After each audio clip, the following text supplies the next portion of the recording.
Of course, he knew none of these men. The resemblance was generic. The big man was not Underhill, and the others were none of the others. He wanted to see people he had known over there. That was the large, simple truth. He wanted a great, grand reunion with everyone he had ever seen in Vietnam, living or dead. And he wanted to see the memorial. In fact, Poole wanted to love the memorial. He was almost afraid to see it. From the pictures he had seen, the memorial was beautiful, strong and stark and brooding. That would be a memorial worth loving. The only memorial he'd ever expected to have was a memorial to separateness.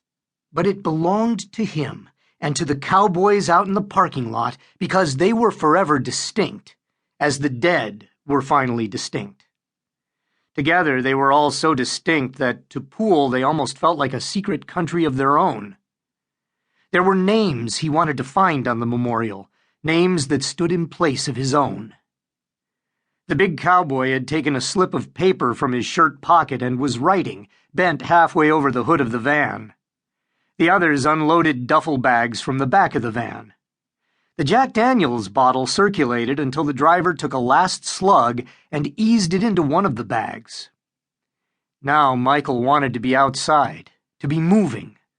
According to the schedule he had picked up at the registration desk downstairs, the parade up Constitution Avenue had already begun. By the time he had his first look at the memorial and came back, the others would have checked in. Unless, that is, Harry Beavers had managed to get drunk at the bar of Tina Pumo's restaurant and was still asking for one more vodka martini. One more little teeny martini. We'll catch the 5 o'clock shuttle instead of the 4 o'clock, or the 6 o'clock, or the 7. Tina Pumo, the only one of the old group Poole saw with anything like regularity, had told him that Beavers sometimes spent all afternoon in his place.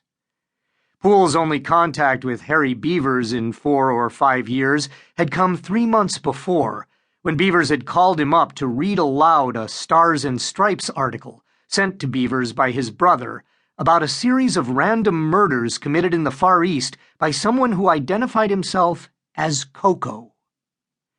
Poole stepped back from the window. It was not time for Koko now.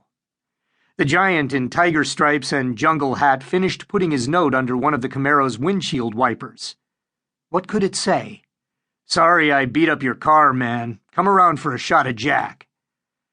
Poole sat down on the edge of the bed, picked up the receiver, and after a second of hesitation dialed Judy's number at school. When she answered, he said, "Well, I'm here, but the other guys haven't checked in yet." "Do you want me to say, poor Michael?" asked Judy. "No, I thought you'd like to know what's going on."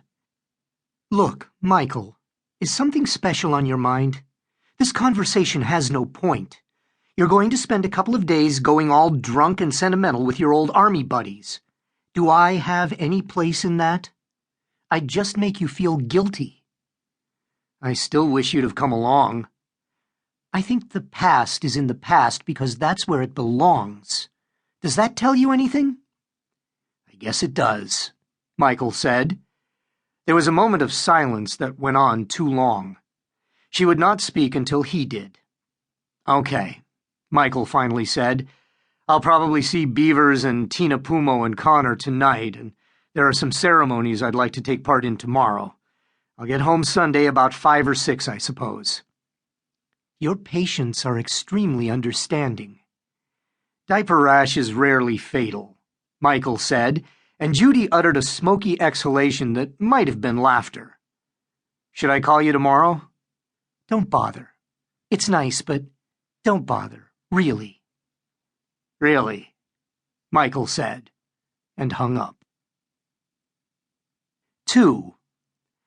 Michael moved slowly through the Sheraton's lobby, looking at the men lined up at the registration desk, among them the big cowboy in tiger-striped fatigues and his 3 buddies, and the groups of people sitting on padded dark green chairs and banquettes. The Sheraton was one of those hotels with no true bar. Women in clinging, filmy dresses brought drinks.